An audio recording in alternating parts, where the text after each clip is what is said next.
台湾自1949年开始实施戒严，在威权统治之下，各种抗议拢无法度出声。台湾人民的自由受到控制，思想嘛受控制。为着要让民众了解迄个时代，日国家纪念馆举办7个月展览，号做“禁册时代”。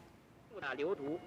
4000多册不良书刊和100多张违禁唱片，也在会后当众焚毁。 民国58年，几若千件禁书唱片，互当时的家人市长苏德良点火之下，全部烧了。民众的声音无去啊，思想嘛互控制啊。像是中共有关的，他们会把它列为红色的书籍，或者是跟色情有关的，或者是像政治黑幕有关的，他们都会把它分别就是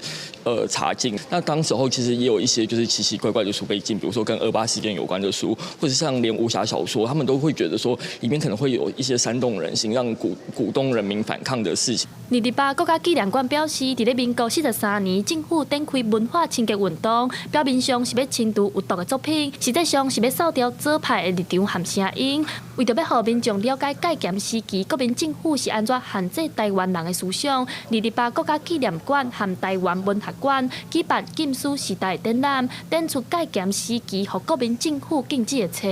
拄着阮孙仔讲要来看，